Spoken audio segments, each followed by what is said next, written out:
यस्तो ऊ भयो भने चाहिँ 100% पाउँछ गेस गर्यो भने चाहिँ 100% पाउँछ गेस द कन्ट्री यस्तो कन्ट्री गाह्रो सोध्नु पऱ्यो कि तिमीलाई मेरो बहिनीले मेरो लाइभ हेर्दै बसी यो बहिनी कि मम्मी हो कि यो मैना पोखरेल बहिनी होला सायद हेर हुन्न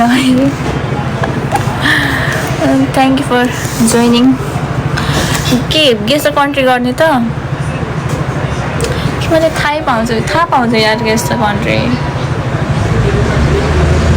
गेस द फ्रुट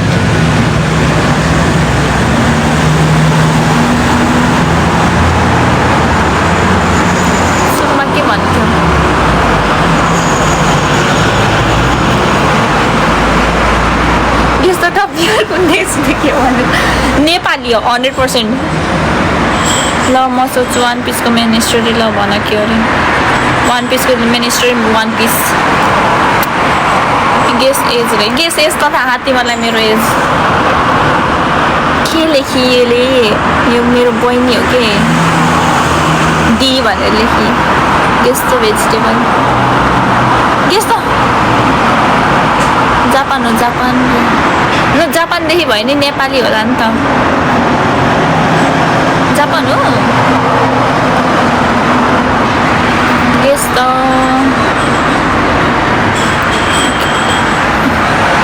अब लास्ट एउटा खेल्ने लास्ट एउटा है म्याचमा जानुपर्छ अब के खेल्ने भन्दाखेरि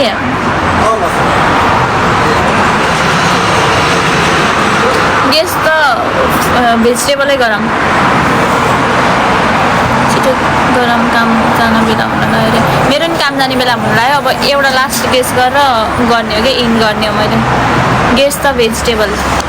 सिमी ओ माई गड गरेर आएन डेमिरा म नानी उचिन रह्यो मितेन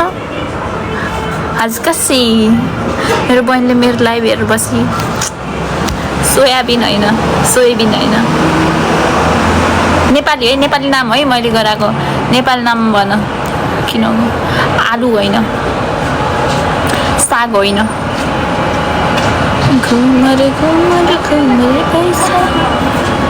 साजिउन के हो साजिउन भेन्टा होइन मसरुम होइन दाल होइन मिट होइन चिप्ले भेन्डी होइन भिन्डी होइन सिमी होइन कतिवटा नाम लिइसक्यो यार यिनीहरूले घुमेरे ल त्यो नाम मैले भन्यो भने चाहिँ मैले गेस गर्छु क्या फेरि बोडी बोडी सिमी होइन काउलीफ्लावर होइन मान्छे ठाउँदेखि होला काउलीफ्लावर होइन आमा अब कहाँ ब्रोकली होइन गुन्द्रुक होइन ब्रोकली होइन क्याबेज होइन इज्यान नानीका इज्यान यो बुढाको सुरु हो मास्ता मितेर त घिरौला हो कसले भने फेरि मैले यस्तो नमिठो गेस गरेको सबभन्दा कसैलाई थाहा नपाऊँ भनेर है ल जितेपछि फलो ब्याक ल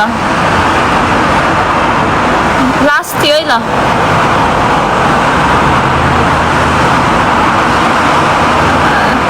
नान्दे नान्दे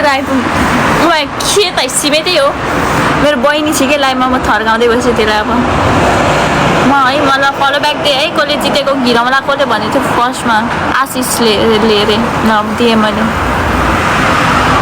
अब अब एकछिन कुरा गरौँ अनि म जान्छु 5 मिनटमा जान्छु है गाइजहरू म जापानिजमा लेखिए के अझै याद नानीको याद